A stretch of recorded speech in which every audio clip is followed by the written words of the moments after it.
Celtic Myths and Legends by T.W. Rolleston. Chapter 4. The Early Milesian Kings. The Law of the Geis.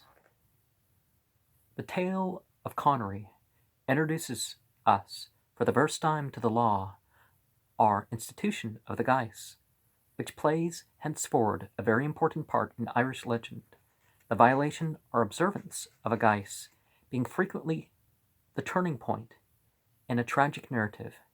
We must therefore delay a moment to explain to the reader exactly what this peculiar institution was. Dineen's Irish Dictionary explains the word Geis, pronounced Geis,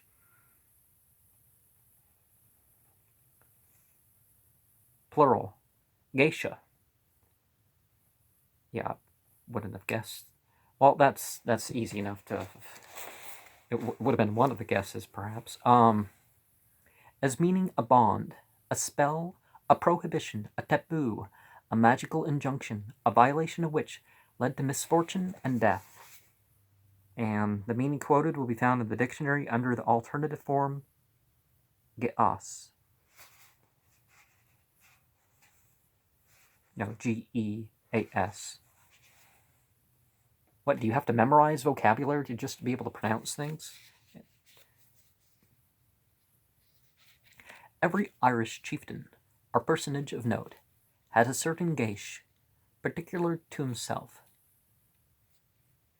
which he must not transgress.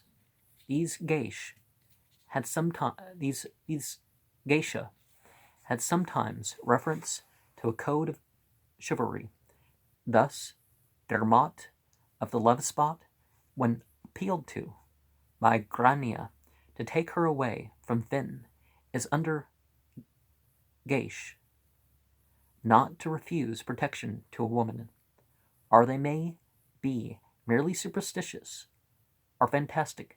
Thus Connery, as one of his geis, is forbidden to follow 3 red horsemen on a road, nor must he kill birds. This is because, as we shall see, his totem was a bird. It is a geis to the Ulster champion, Fergus MacRoy, that he must not refuse an invitation to a feast. On this turns the tragedy of the sons of Usnach. It is not at all clear who imposed these geis, or how anyone found out what his personal geis were. But these geisha, or how anyone found out what his personal geis were, all that was doubtless an affair of the Druids. But they were regarded as sacred obligations, and the worst misfortunes were to be apprehended from breaking them. Originally, no doubt, they were regarded as a means of keeping oneself in proper relations with the other world, the world of the Faerie, and were akin to the well-known Polynesian practice of the taboo. I prefer, however, to retain the Irish word as the only fitting one for the Irish practice. And in Arabic, you have the term bid'ah, is making things lawful or forbidden, or changing the status, saying this is required when it's not required, or the other way around.